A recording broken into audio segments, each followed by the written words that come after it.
ఈరోజే పుష్యమాసం శుక్రవారం, పైగా షష్ఠి తిథి. పూర్వం ఒక గ్రామంలో ఒక బ్రాహ్మణ దంపతులు నివసిస్తూ ఉండేవారు. వారికి సంతానం లేకపోవడం వల్ల ఎంతో బాధగా ఉండేది. ఇక ఆ బ్రాహ్మణుడు ఒకరోజు సంతానం కోసం విష్ణుమూర్తి గురించి తపస్సు చేయడానికి అరణ్యాలకు వెళ్లిపోయాడు. అక్కడ అరణ్యంలో విష్ణుమూర్తి గురించి ఘోర తపస్సు చేయసాగాడు. ఆ ఘోర తపస్సు చూసి శ్రీ మహావిష్ణువు సంతోషించి ఆ బ్రాహ్మణుడి ఎదుట ప్రత్యక్షమయ్యాడు. అప్పుడు విష్ణుమూర్తి ఇలా పలికాడు, ఓ బ్రాహ్మణ శ్రేష్ఠుడా, ఏమి నీ కోరిక అని అడిగాడు. దానికి ఆ బ్రాహ్మణుడు ఎంతో సంతోషించి స్వామిని అనేక విధాలుగా స్తుతించి ఇలా పలికాడు, స్వామి, అసాధ్యమైన నీ దర్శనం నాకు కలిగింది. నేను ఒక పేద బ్రాహ్మణుణ్ణి, నాకు సంతానం లేదు, నాకు సంతానం కలిగేలా దీవించు అని వేడుకున్నాడు. అప్పుడు శ్రీ మహావిష్ణువు బాగా ఆలోచించి ఇలా అన్నాడు, చూడు బ్రాహ్మణ శ్రేష్ఠ, నీకు భర్త చనిపోయినా ఆడపిల్ల సంతానంగా కావాలా, లేదా ఆయుషులేని మగబిడ్డ కావాలా, కోరుకో అన్నాడు. అప్పుడు ఆ బ్రాహ్మణుడు బాగా ఆలోచించి, స్వామి, చనిపోయే కొడుకు నాకు ఎందుకు, నాకు ఆడపిల్లే కావాలి అని చెప్పాడు. దీంతో శ్రీ మహావిష్ణువు, సరే బ్రాహ్మణుడా, నీ కోరిక తప్పక నెరవేరుతుంది అని ఆశీర్వదించి అంతర్ధానమయ్యాడు. ఇక ఆ బ్రాహ్మణుడు అడవి మార్గంగా ఇంటికి చేరుకున్నాడు. కొన్నాళ్లకు భార్య గర్భం ధరించి 12 ఆడపిల్లను కన్నది. తల్లిదండ్రులు ఆమెకు విష్ణుమూర్తి వరం వల్ల పుట్టింది కాబట్టి నారాయణమ్మ అనే పేరు పెట్టారు. ఆమెకు యుక్త వయసు రాగా వివాహం చెయ్యాలని ఆ బ్రాహ్మణ దంపతులు ఎందరినో కలిసి ఎన్నో సంబంధాలు చూశారు. కాని నారాయణమ్మను చేసుకోవడానికి ఎవరూ ముందుకు రాలేదు. ఇక చివరకు తల్లిదండ్రుల విచారంతో అడవికి వెళ్లి కనీసం ఒక రాతితోనైనా పెళ్లి చెయ్యాలి అనుకుని ఆ ఆడపిల్లను తీసుకెళ్లారు.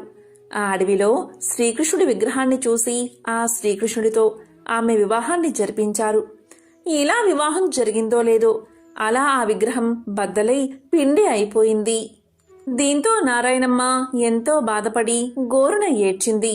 ఇక తల్లిదండ్రులు ఎంతో దుఃఖించి ఇంటికి తిరిగి వెళ్లిపోయారు. కొంతకాలానికి నారాయణమ్మ తన బాధను విష్ణుమూర్తికి చెప్పుకోవడానికి విష్ణుమూర్తి గురించి తపస్సు చేయసాగింది. ఇలా జరుగుతూ ఉండగా కొన్నాళ్లకు నారాయణమ్మ తల్లిదండ్రులు కూతురు గురించి బెంగపెట్టుకుని చనిపోయారు. ఇక నారాయణమ్మ ఇంట్లోనే తపస్సు చేసుకుంటూ ఎవరు వచ్చినా సరే నా దగ్గరకు రాకండి, నన్నేమీ అడగకండి నారాయణ అంటూ ఉండేది. అలా అడుక్కునేవాళ్లు అలా వాకిలి దగ్గరకు వచ్చి ఆ మాటలు విని వెనక్కి వెళ్లిపోయేవారు. అందుచేత ఊళ్ళో అందరూ ఆమెను ఈ ఇంట్లో నారాయణమ్మ అని పేరు పెట్టి పిలిచేవారు. అలా తపస్సు చేస్తూ నారాయణమ్మకు ముసలితనం వచ్చింది. ఇలా ఉండగా ఒకరోజు ఆమె తపస్సుకు మెచ్చి శ్రీ మహావిష్ణువు ఆమెను పరీక్షించాలని ఒక కాకి రూపంలో వచ్చి కావు కావుమని అరుస్తూ ఉండగా నారాయణమ్మ ఆ సమయంలో ఇల్లు అలుకుతూ అలుకుగుడ్డతో కాకిని కొట్టింది. దీంతో కాకి రూపంలో ఉన్న శ్రీ మహావిష్ణువు ఆ అలుకుగుడ్డను తీసుకుని వెళ్లిపోయాడు. అలా వెళ్తూ ఉండగా దాంట్లో ఒక కందిగింజ ఉండి దారిలో ఆ కందిగింజ నేలపై పడి మొక్క మొలిచింది. ఈ విధంగా జరిగిన కొంతకాలానికి నారాయణమ్మ చనిపోయింది. ఇక నారాయణమ్మ చేసిన తపస్సుకు ఆమె భక్తికి మెచ్చి విష్ణుదూతలు వచ్చి నారాయణమ్మను విష్ణులోకానికి తీసుకుపోయారు. అక్కడ విష్ణుమూర్తి నారాయణమ్మతో ఇలా అన్నాడు, నీవు నాకిచ్చిన అలుకుగుడ్డ ఇదిగో, నీవే తీసుకో, ఈ రోజు నుంచి ఇది నీతోనే ఉంటుంది అని చెప్పాడు. అంతేకాదు, నారాయణమ్మ, నీవు నాకిచ్చిన ఈ అలుకుగుడ్డలో ఒక కంది గింజ ఉంది, అది భూమి మీద పడి ఒక చెట్టుగా మొలిచింది. ఈ అలుకుగుడ్డ ఆ కంది చెట్టు రెండూ నీవే, ఈ రెండే నీవు సంపాదించుకున్నావు అన్నాడు శ్రీ మహావిష్ణువు. అప్పుడు నారాయణమ్మ ఇలా పలికింది, స్వామి, నేను నీ భక్తురాలను, నన్ను ఎందుకు ఇలా చేశావు అని అడగ్గా విష్ణుమూర్తి ఇలా పలికాడు, నీవు భక్తితో నన్ను పూజించావు, ఇది నిజమే.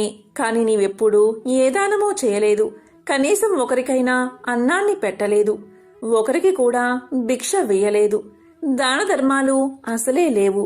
కాబట్టి నీవు ఆ కంది చెట్టుపై పురుగువై తిరుగుతూ ఉండు అన్నాడు శ్రీ మహావిష్ణువు. దీంతో నారాయణమ్మ పురుగ్గా మారి ఆ కంది చెట్టుపై తిరుగుతూ ఉండేది. ఇలా కొంతకాలం గడిచింది. ఇక విష్ణుమూర్తి ఆ చెట్టుపై తిరుగుతున్న పురుగు రూపంలో ఉన్న నారాయణమ్మతో ఇలా అంటాడు. చూడు నారాయణమ్మ, నా భార్య లక్ష్మీదేవి చిలుకల ముగ్గుల నోము పడుతుంది. ఆమె నీ దగ్గరకు వచ్చినప్పుడు ఒక బిందువును దారపోస్తే వస్తానని చెప్పు అంటాడు మహావిష్ణువు. దానికి సరే అంటుంది నారాయణమ్మ. ఇక కొంతకాలానికి లక్ష్మీదేవి చిలుకల ముగ్గుల నోము పట్టి నారాయణమ్మను పిలవడానికి అక్కడికి వస్తుంది.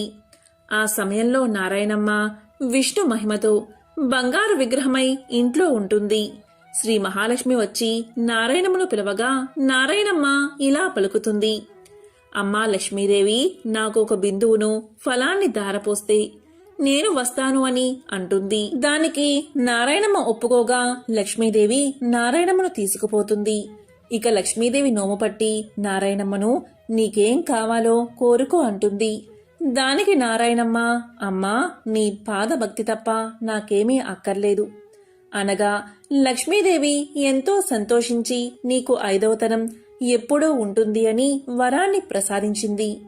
ఇక నారాయణమ్మ ఎంతో సంతోషించింది. ఈ చిలుకల ముగ్గుల నోమును 5 సంవత్సరాలు పట్టి 5 కేజీల బియ్యం అప్పాలు చేసి ముత్తైదువులకు దక్షిణ తాంబూలాలతో ఇవ్వాలి. ఈ వ్రతకథను ఎవరైతే వింటారో వారికి వ్రత ఫలం లభిస్తుంది. ధనం మూలం ఇదం జగత్ అనేది అందరికీ తెలిసిన విషయమే. జీవ సమస్తానికి ధనమే మూలం. ధనం లేకపోతే ఆహారం లభించదు. కాబట్టి అలాంటి ధనానికై ఎల్లరూ శ్రీ ధనలక్ష్మీదేవిని ఆరాధించాలి. ఆమె దయకలవాడే కలవాడు. ఆమె దయలేనివాడు లేనివారిలోనే లెక్క. ధనం చాలా విలువైనది. ఇది అందరికీ తెలిసిన విషయమే. కాబట్టి ధన ప్రాప్తికై శ్రీ మహాలక్ష్మీదేవిని ఆరాధించాలి. ధనాది దేవత అయిన ఆ శ్రీ ధనలక్ష్మీదేవిని ఆరాధించి ఆమె అనుగ్రహాన్ని పొందాలి. ఆ అమ్మ దయకు పాత్రులై ధనవంతులైన అసంఖ్యాక భక్తులలో ఒకరిద్దరి విషయాలు ఇప్పుడు తెలుసుకుందాం. అదే సమాధి కథ. పూర్వం సమాధి అనే ఒక వైశ్యుడు ఉండేవాడు. అతడు విపరీతంగా ధనాన్ని సంపాదించాడు. దానితో అతనికి ధన గర్వం వచ్చింది. కొత్తలో అంతా లక్ష్మీ కటాక్షమే అనేవాడు అతను. రాను రాను దేవుడా లేక దెయ్యమా, నా తెలివితేటలతోనూ బోలెడు పెట్టుబడితోనూ వ్యాపారం చేశాను, అందుకే సంపాదించాను, అంతా నా గొప్పతనమే అండం మొదలుపెట్టాడు. హితవు చెప్పేవారిని కసిరేవాడు. తనకు వంత పాడేవారిని చేరదీసేవాడు. అలా అతని చెంత చేరిన భజన పరులందరూ కూడా అతని వద్ద ధనం తీసుకుంటూ ఉండేవారు. అందుకుగాను వారా సమాధితో కలిసి దైవ దూషణలు కూడా చేస్తూ ఉండేవారు. తద్వారా వారి వద్ద డబ్బు నిలిచేది కాదు. సమాధి వారికి ఎంత ఇచ్చినా అదంతా ఏదోలాగా ఖర్చయిపోతూ ఉండేది. పనికిమాలిన వారికి అనవసరపు ఖర్చులకు డబ్బు ఇచ్చి ఇచ్చి అవసరానికి డబ్బు లేక డాబోసరికి తన పలుకుబడిపై అప్పులు చేసి చేసి అవి తీర్చలేక సమాధి దరిద్రుడైపోయాడు. అతడు పెద్దలను ఆశ్రయించాడు. అప్పుడు పెద్దలు ఇలా పలికారు. దైవమున ఏమున్నది, అంతా నీ గొప్పే అన్నావు కదా, నీ గొప్ప నీవే చూసుకో, ఇక్కడ్నుంచి వెళ్ళిపో అని తరిమేశారు. మరికొద్ది కాలానికి కొడుకులు తిరగబడ్డారు. అప్పులవారు అల్లరి చేయడం మొదలుపెట్టారు. గొప్ప దరిద్రం కలిగినది. చివరికి భార్య కూడా ఎదురు తిరిగినది. నీ వంటి దరిద్రుడితో నేనుండలేను అని చెప్పి పుట్టింటికి వెళ్ళిపోయింది. రుణదాతలకు కుటుంబ ఘాతకులకు వెరచి ఒకానొక రాత్రివేళ సమాధి అడవుల పట్టిపోయాడు. ఈ సమాధి గురించి బాగా తెలిసిన ఒక మిత్రుడు అతనికి సహాయం చెయ్యాలి అనుకున్నాడు. కాని తక్కిన వ్యాపారులు అడ్డుపడుతూ ఉండడం వల్ల ఒకరోజు ఆ మిత్రుడు ఒక చేతికర్ర దొలిపించి అందులో ఖరీదైన వజ్రాలు వేసి సమాధికి ఇచ్చాడు. అప్పుడా మిత్రుడు సమాధితో ఇలా పలికాడు. సమాధి, నీవు దరిద్రంచే బాధపడుతూ ముసలివాడివలే అయిపోయావు. నేను ప్రత్యక్షంగా ధనమిస్తే ఇతర వ్యాపారులతో నాకు గొడవ వస్తుంది. కాబట్టి నీ చేతికి ఊతంగా ఈ కర్రను తీసుకో అని చెప్పాడు. దానికి సమాధి ఎంతో బాధతో ఆ చేతికర్ర తీసుకుని ఆ చేతికర్రతో సంతకు వెళ్లి ఆ చేతికర్రను సంతలో ఎవరో పొరుగువాడికి చవకగా అమ్మేసి దానితో వంట సరుకులు కొనుగోలు చేశాడు. సమాధి చేసింది విని మిత్రుడు ఎంతో బాధపడ్డాడు. సమాధి యొక్క దరిద్రావస్థను ఎలాగైనా తప్పించాలని ఆ మిత్రుడు మరొకసారి సమాధిని పిలిచి ఇలా పలికాడు. సమాధి, ఈ గుమ్మడికాయ తీసుకో అని ఒక గుమ్మడికాయ ఇచ్చాడు. దాని నిండుగా బంగారు కాసులు పోసి ఇచ్చాడు. ఇంటికి వెళ్లి దాన్ని పగలగొడితే ధనం కనిపిస్తుంది కదా అని ఆ మిత్రుడి ఆలోచన. కాని సమాధి ఆ గుమ్మడికాయను వేరొక కూరగాయల వ్యాపారికి అమ్మేసి ఆ చిల్లరతోని ఇంటికి వెళ్లిపోయాడు. మిత్రుడు సహకరించినా ఆ సహాయం పొందక దరిద్రబాధలు భరించలేక సమాధి ఒకరోజు అడవులకు పోవడానికి నిశ్చయించుకున్నాడు. ఇది తెలిసిన అతని మిత్రుడు మార్గమధ్యలో మోహరేలు గుట్ట పోయించాడు. కాని సమాధి ఆ దారికి రాగానే ధనలక్ష్మి కళ్ళలో పడినది. అతని కళ్ళు నలుపుకుంటూ పోయి పోయి మొహరేల గుట్టపై పడి, చీచి, ఎవరో దారిలో రాళ్లగుట్ట పోశారు అని వాటిని అటూ ఇటూ చిమ్మి కళ్ళు నలుపుకుంటూ తన దారిన తాను పోయాడు. అంతా మిత్రునికి చూపి, చూసారా, ధనలక్ష్మి యొక్క అనుగ్రహం తప్పితే ఎలా అవుతుందో, మనమెంత మంచి చేసినా వంచింపబడుచూ ఉంటాడు అని చెప్పాడు. తరువాత సమాధి అడవులకు చేరుకుని తన కష్టాలకై ఏడుస్తూ ఉండగా ఒకానొక ముని అతన్ని చూసి అతని దీనకథను విని ఇలా పలికాడు. సమాధి, కేవలం ధనలక్ష్మిని తూలనాడి ఆమె పూజకు ఆటంకం కలిగించడం వల్లే నీకీ కష్టం కలిగినది. ఇంతకు మించి మరొకటి లేదు. నా మాట విని ధనలక్ష్మీదేవిని పూజించు. ధనం నీకు సమకూరుతుంది. ఆమె బీజమునే జపించు అని పలికి మంత్ర బీజాన్ని చెప్పి జప విధానం చెప్పి మహర్షి వెళ్లిపోయాడు. సమాధికి మరొక మార్గమేది కనబడకపోవడం వల్ల గతిలేని వాడై ఆ మంత్రాన్ని జపించసాగాడు. అలా చెయ్యగా చెయ్యగా ఒకనాడు అతని భార్య ఆ అడవిలోనే తారసపడినది. పెళ్లి చేశాక భర్త సజీవుడై ఉండగా ఆడది పుట్టింట ఉండరాదు. కష్టమో సుఖమో భర్తతోటే లోకం పొమ్మని ఆమె పుట్టింటివారు తరిమేశారని చెప్పింది. ఆమె తనతో తెచ్చిన స్వల్ప ధనాన్ని సమాధికి ఇచ్చి క్షమించమని కోరింది. అతి త్వరలో దీపావళి రాబోవుచుండడచే సమాధి ఆదనంతో నగరానికి వెళ్లి తగు సామగ్రులు కొని అదేవిధంగా పురోహితుడికి క్షమాపణ చెప్పుకుని తనతో పాటు అడవులకు తీసుకువచ్చాడు. దీపావళి రాత్రి యథావిధిగా యథాశక్తిగా ధనలక్ష్మీ పూజను చేసుకున్నాడు సమాధి. దానితో సంతృప్తిగా శాంతించిన ధనలక్ష్మి సమాధిని అనుగ్రహించింది. దాంతో పురోహితుడు ఊరిలోనికి పోయి సమాధి ఉనికిని అతనిలోని మార్పును అందరికీ తెలియచేశాడు. సమాధి మిత్రుడు అలాగే విప్రుడు కూడా దీన్ని సమర్థించారు. అవును, అమ్మవారిని కించపరచడం వల్లే అతనికి ఇటువంటి గతి పట్టింది కాని సమాధి చెడ్డవాడు కాడు అని మరీ మరీ చెప్పగా ఇతర వ్యాపారులు కూడా ఆలోచించి సమాధిని తిరిగి ఊరిలోకి పిలిచారు. మిత్రులు ఇచ్చిన పెట్టుబడితో సమాధి మరలా వ్యాపారాన్ని ప్రారంభించి నిత్యము ధనలక్ష్మీదేవిని పూజిస్తూ ఆ తల్లి అనుగ్రహం వల్ల అతని వ్యాపారం అభివృద్ధి చెందడం వల్ల తిరిగి కోటీశ్వరుడుగా మారి సకల సౌభాగ్యాలతో తులతూగుతూ ఉన్నాడు. కాబట్టి ఎవరైతే ప్రతి గురు శుక్రవార రోజుల్లోనూ అష్టమి, నవమి, దశమి, పౌర్ణమి తిథులయందు ఆ అమ్మవారిని పూజించి ఈ కథను వింటే ధనలక్ష్మీదేవి యొక్క అనుగ్రహానికి పాత్రులు అవుతారు. ఈ కథ విన్నా చదివినా సర్వశుభాలు చేకూరతాయి. ఇదే ధనలక్ష్మీదేవి యొక్క కథ. త్రిలోక సంచారి అయిన నారద మునికి ప్రతిదీ తెలుసుకోవాలనే ఆతృత ఉంటుంది. ఇది మనందరికీ తెలిసిన విషయమే. అదేవిధంగా నారదముని ఒకసారి ఆతృతగా లక్ష్మీదేవిని ఇలా అడుగుతాడు. అమ్మా లక్ష్మీదేవి, మీరెప్పుడూ కూడా విష్ణుమూర్తి పాదాలను ఎందుకు నొక్కుతారు అని అడుగుతాడు. దానికి లక్ష్మీదేవి ఇలా సమాధానం చెప్తుంది. మానవుల నుండి భగవంతుడి వరకు గ్రహాలన్నీ తన్ను ప్రభావితం చేస్తాయని లక్ష్మీదేవి సమాధానం చెప్తుంది. ఈ గ్రహాల చెడు ప్రభావం శ్రీహరి పాదాలను నొక్కడం ద్వారా ముగుస్తుంది. కాబట్టి ఆమె తన శ్రీహరి పాదాలను నొక్కుతుంది అని సమాధానం చెప్తుంది. ఒక మహిళ చేతిలో దేవతల సర్వోన్నతుడైన బృహస్పతి నివసిస్తాడు. రాక్షసుల గురువు శుక్రాచార్యుడు మనుషుల పాదాలలో నివాసముంటాడు.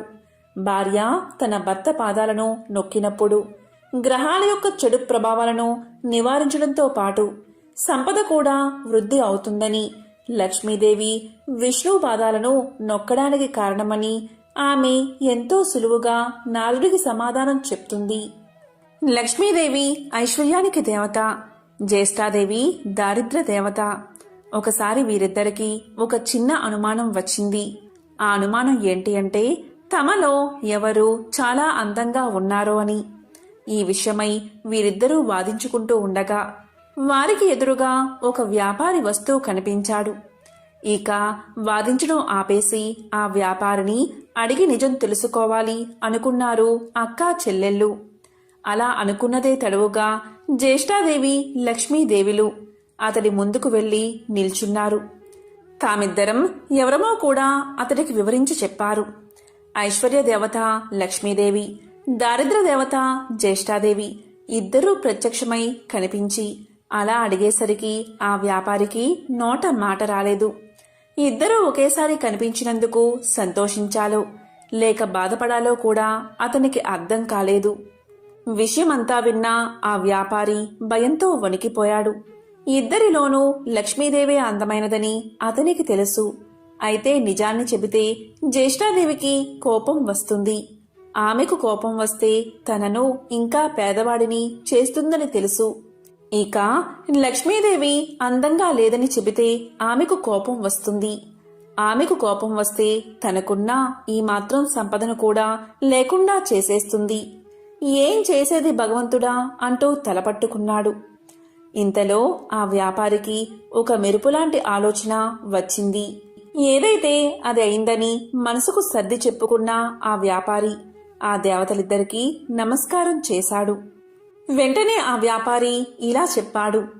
అమ్మా, ఓ మహాలక్ష్మి, నువ్వు ఇంట్లోకి వస్తున్నప్పుడు నీ అంత అందమైన స్త్రీ భూలోకంలో కాని స్వర్గలోకంలో కాని ఎవరూ ఉండరు అని చెప్పాడు.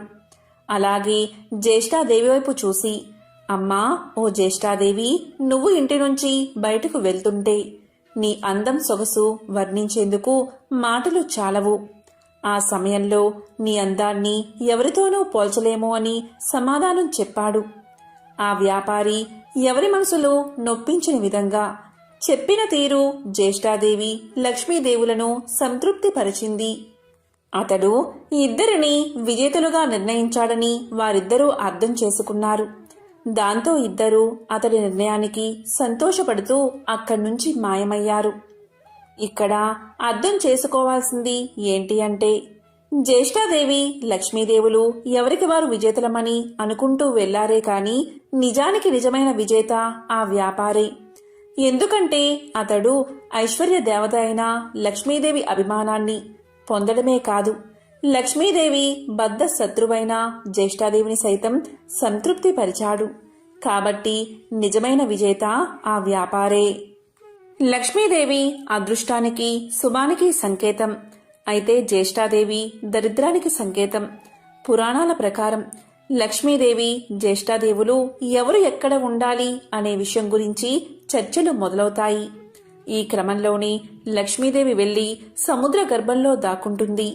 సముద్ర గర్భం నుంచి తను బయటికి రావాలని జ్యేష్ఠాదేవి కోరడంతో తాను బయటకు వచ్చి ఏ ప్రదేశంలో కొలువై ఉండాలో తెలియచేస్తుంది. ఈ విధంగా సముద్ర గర్భం నుంచి బయటకు వచ్చిన లక్ష్మీదేవి తాను పసుపు కుంకుమల్లో కొలువై ఉంటానని చెప్తుంది. అందుకే ఏదైనా శుభకార్యాలలో పసుపు కుంకుమలకు అంత ప్రాధాన్యత ఇస్తాము. పెళ్లి పత్రికలకు కూడా పసుపు కుంకుమ రాయడం వల్ల సాక్షాత్తు లక్ష్మీదేవిని ఆహ్వానించినట్లు. ఇలా పసుపు కుంకుమ రాయడం వల్ల ఆ పెళ్లిలో ఎలాంటి ఆటంకాలు లేకుండా లక్ష్మీదేవి కృప నూతన వధూవరులపై ఉంటుందని భావిస్తారు. అందుకే వివాహ ఆహ్వాన పత్రికలకు పసుపు కుంకుమలు రాస్తారని పురాణాలు చెబుతున్నాయి. మనం లక్ష్మీదేవి చిత్రపటాన్ని చూసినప్పుడు ఆమెకు గుడ్లగూప వాహనంగా ఉండడాన్ని చూస్తూ ఉంటాం. లక్ష్మీదేవికి గుడ్లగూప ఎలా వాహనమయ్యినది అనే ప్రశ్న మనల్ని పట్టి పీడుస్తుంది. దానికి సమాధానం ఇప్పుడు తెలుసుకుందాం. ఒకప్పుడు కౌశికుడు అని ఒక గొప్ప విష్ణు భక్తుడు ఉండేవాడు. అతడు గొప్ప సంగీత విద్వాంసుడు. సుమధురమైన తన గాన మాధుర్యంతో మహావిష్ణువుని ప్రసన్నం చేసుకున్నాడు. స్థూల శరీరాన్ని విడిచిన తర్వాత విష్ణు లోకాన్ని చేరుకున్నాడు. శ్రీహరి తన ప్రియభక్తుణ్ణి స్వాగతించి అతని గౌరవార్థం అంతరంగిక సంగీత సభ ఒకటి ఏర్పాటు చేశాడు. ఆ సభలో దేవర్షి నారదుడికి ప్రవేశం లభించలేదు. తుంబురుడికి సకల మర్యాదలతో స్వాగతం చెప్పారు. తనకు ప్రవేశం లేకపోవడం అటుంచి తన ప్రత్యర్థి అయిన తుంబురుడికి స్వాగత సత్కార్యాలు లభించడం చూసిన నారదుడు ఎంతో మండిపడ్డాడు. అయినా తమాయించుకుని లక్ష్మీదేవి మందిరంలోంచి లోనికి పోవడానికి ప్రయత్నం చేశాడు. అక్కడ కూడా లక్ష్మీదేవి యొక్క చెలికత్తెలు నారదుడికి అడ్డుపడ్డారు. దానితో ఎంతో కోపగించిన నారదుడు మహాలక్ష్మిని శపించాడు. అది తెలిసిన వెంటనే లక్ష్మీనారాయణులు నారదుని ముందు ప్రత్యక్షం అయ్యారు. తమను మన్నించమని వేడుకున్నారు. అప్పటికి నారదుడి కోపం శాంతించింది. తన తొందరపాటుకు పశ్చాత్తాపం మొదలైనది. శరీరమంతా చెమటలు పట్టాయి. కీలరిగి వాత పెట్టడం బాగా తెలిసిన నారాయణుడు చేసిన దానికి సిగ్గుపడుతున్న నారదుణ్ణి చూసి ఇలా పలికాడు. నారదా, నీ కోపం కారణం నాకు తెలుసు. నిజానికి భక్తి జ్ఞానములయందు శీలవర్తములయందు తుంబురుడు నీకన్నా కపటి కాడు, గర్విష్ఠుడు కాడు. కపట భక్తిని ప్రదర్శించేవారు ఎన్ని తీర్థాలు సేవించినప్పటికీ వ్యర్థం. భక్తి శ్రద్ధలతో నన్ను కొలిచేవారికి అవశ్యం వశుడనే. సంగీతం చేత నన్ను చేరవచ్చునని చాటి చెప్పడానికే కౌశిక తుంబురులను నేను సత్కరించాను. నీ శాపానికి ఏమీ బాధపడకు, లోకహితమే జరుగుతుంది, చింతించవద్దు అని చెప్పాడు నారాయణుడు. నారదునికి అప్పటికి జ్ఞానోదయమైనది. ఓ దేవదేవా, నా తప్పులను క్షమించు. అవివేకి వలె ప్రవర్తించాను, నన్ను కాపాడు. తుంబురా, కౌశికుల వలె సంగీతంలో మేటినైతే ఇంతటి విపరీతం జరిగి ఉండేది కాదు కదా అంటూ కట్టెలు తెంచుకుని ప్రవహిస్తున్న కన్నీటి వరద మధ్య నారదుడు నారాయణుడి పాదాల మీద పడ్డాడు. భక్తుని పశ్చాత్తాపం భగవంతుడి హృదయాన్ని కరిగించింది. తన దివ్య హస్తాలతో నారదుణ్ణి పైకి లేపాడు నారాయణుడు. ధైర్యాన్ని చెప్పాడు. సంగీతం నేర్చుకోవాలన్న కుతూహలం నిజంగా ఉంటే తాను చెప్పినట్లు చెయ్యమన్నాడు. ఉత్తరాన మానస సరోవరానికి అవతల ఒక పర్వత శిఖరముంది. దానిమీద ఒక దివాంతం ఉంది. ఆ ఉలూకాపతికి శుశ్రూష చేసి సంగీతంలో మేటివి కమ్మని దీవించాడు నారాయణుడు. దీంతో నారదుడు శ్రీమన్నారాయణుడికి కృతజ్ఞతలు ప్రకటిస్తూ చేతులు జోడించిన నారదుడు సెలవు పుచ్చుకున్నాడు. వెంటనే మనోవేగంతో మానస సరోవరం చేరుకున్నాడు. కమ్మని సంగీతం అస్పష్టంగా వినిపిస్తుంది. తెరలు తెరలుగా వస్తున్న ఆ గాన మాధుర్యాన్ని పట్టుకుని ఆవలగిరి శిఖరం చేరాడు నారదుడు. గంధర్వ, కిన్నెర, కింపురుష, అప్సరసాదులెందరో అక్కడ సంగీతాభ్యాసం చేస్తున్నారు. వారి మధ్య గురు పీఠం మీద దివ్యకాంతులతో ప్రకాశిస్తున్న గానబంధు నారదుణ్ణి చూడగానే వినయంతో ఆసనం దిగి ఎదురు వెళ్లాడు. ఆనందంగా ఆసనం చూపి కుశల ప్రశ్నలు వేశాడు. ఎందుకు వచ్చాడో కారణం చెప్పమని ప్రార్థించాడు. నారదుడు గానబంధు వినయానికి, సంగీత పాఠవానికి ఆశ్చర్యపోయాడు. తనకు తెలియని ఈ సంగీతవేత్త ఎవరని ఆలోచనలో పడ్డాడు. అతడు ఎవరైతేనేం, తనకు కావలసినది సంగీత విద్య.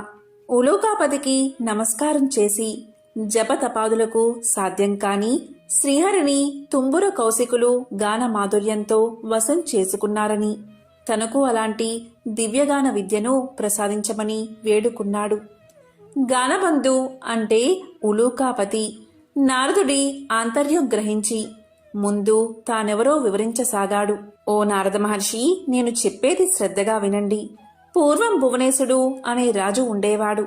అతడు చాలా జాలిగుండె కలవాడు, ధర్మవర్తనుడు. సంప్రదాయానుసారం ధర్మకార్యాలన్నీ క్రమం తప్పకుండా నిర్వహించేవాడు.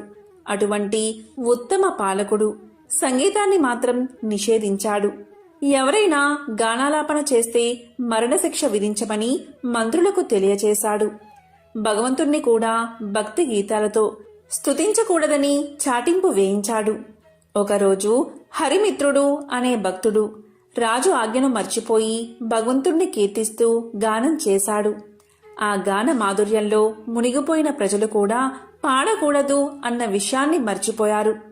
వెంటనే రాజభటులు వచ్చారు. హరిమిత్రుణ్ణి రాజు ముందు నిలబెట్టారు. రాజు ఆలోచించాడు. పాడినవాడు బ్రాహ్మణుడు, బ్రహ్మహత్య మహాపాపం, మరణశిక్షతో సమానమైనది రాజ్య బహిష్కరణ. ఇలా ఆలోచించి హరిమిత్రుడి సంపదనంతా స్వాధీనం చేసుకుని రాజ్యం నుంచి వెళ్ళగొట్టాడు రాజు. కాలచక్రం తిరగడం మానదు కదా. కొంతకాలానికి రాజు మరణించాడు. పుట్టిన ప్రతి ప్రాణి గిట్టక తప్పదు. అలాగే గిట్టిన ప్రాణి కూడా పుట్టక తప్పదు. నరుడిగా మరణించిన రాజు గుడ్లగోపగా జన్మించాడు. దివాంద జన్మ కాబట్టి రాత్రులందే ఆహారం సంపాదించుకోవాలి. తిండి ఒక సమస్యగా తయారైనది. పురాకృత దోష ఫలితం కాబోలు. ఒకసారి 4 రోజులైనా ఆహారం దొరకలేదు. ఆకలి దుర్లభమైపోయినది. చివరికి మరణాన్ని ఆహ్వానించాడు. అతడు పూర్వజన్మలో చేసుకున్న సుకృతం వల్ల మరణదేవత యమధర్మరాజు వచ్చి ఎదురుగా నిలబడ్డాడు. ప్రాణం తీయకుండా ఎదురుగా నిలబడ్డ యముణ్ణి చూసి, ధర్మరాజా, ఎందుకు ఈ విధంగా నన్ను బాధపెడుతున్నావు? నేను గత జన్మలో రాజుగా ప్రజలపై ఎంతవరకు దయాదాక్షిణ్యాలు చూపించాలో అంతవరకు చూపించాను. నీవెందుకు నాపై దయ చూపవు అన్నాడు భువనేశుడు. దివాంద స్థితికి యమధర్మరాజు ఎంతో జాలిపడ్డాడు. తాను చేసిన తప్పేమిటో తెలియకుండా ఎవరైనా శిక్ష అనుభవించడం ధర్మం కాదు కదా. తెలిసినప్పుడే కదా పశ్చాత్తాపం కలిగేది. అలా ఆలోచించి అసలు విషయం చెప్పాడు యమధర్మరాజు. దివాందమా, నీవు రాజుగా ఉన్నప్పుడు అనేక సత్కార్యాలు చేసిన మాట నిజమే. కాని పరమాత్ముణ్ణి వేద మంత్రాలతో మాత్రమే స్తుతించాలని శాసించడం నీ మూర్ఖత్వం. పరమ పావనమైన సంగీతంతో హరికీర్తన చేసిన హరిమిత్రుణ్ణి శిక్షించిన పాపం తక్కువైంది కాదు కదా. ఆ పాప ఫలితం కొండంతై నీకు లభించిన పుణ్యఫలానికి మించిపోయింది. అదే నేడు నిన్ను పట్టి పీడిస్తుంది. విష్ణు భక్తులకు చేసిన కీడు నీకీ అవస్థ తెచ్చిపెట్టింది. దీని నుంచి బయటపడ్డం ఎవరికీ సాధ్యం కాదు. సమవర్తి చెప్పింది విన్నాక, అంటే యముడు చెప్పింది విన్నాక గాని దివాందానికి తాను చేసిన తప్పేమిటో అర్థం కాలేదు. ఏ మార్గంలో అయినా భగవంతుణ్ణి స్తుతించవచ్చు అనే జ్ఞానం కలిగింది. చేసిన తప్పుకు క్షమించి ఎలా అయినా బయటపడే మార్గం చూపించమని ధర్మదేవత పాదాల మీద పడ్డాడు. దీంతో యముడి హృదయం కూడా ద్రవించింది. ఉలూకరాజా, చేసిన తప్పుకు శిక్ష అనుభవించక తప్పదు. దేనికి మించిన శిక్ష అనుభవించినచో శిక్షాకాలం తగ్గుతుంది. అంగీకరిస్తే ఆ గుహలోనికి రా. అందులో నీ గత జన్మ దేహముంది. అందుండి రోజుకు కొంత మాంసాన్ని చీల్చుకుని భక్షించు. అది పూర్తయిన తర్వాత నీకు శుభం కలుగుతుంది అని దీవించి వెళ్ళిపోయాడు. ఓ మహర్షి, ఆ దురదృష్టవంతుణ్ణి నేనే.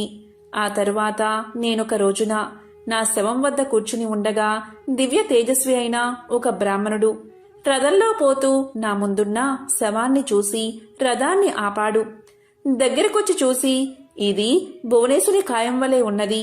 ఇది ఇక్కడెలా పడి ఉన్నది? దీన్ని ఈ పక్షి తినడమేమిటి అంటూ ఆశ్చర్యాన్ని ప్రకటించాడు. అప్పటికి నేను ఆ విప్రుణ్ణి గుర్తించాను. అతడు నా చేత బహిష్కరించబడిన హరిమిత్రుడు. వెంటనే అతని పాదాలపై పడి ప్రార్థించాను. తప్పుకు క్షమించమని అడిగాను. దుఃఖాశ్రువులు నేల రాలుతూ ఉండగా యమధర్మరాజు తెలియచేసిన విషయమంతా వివరించాను. హరిమిత్రుడు అది విని చలించిపోయాడు.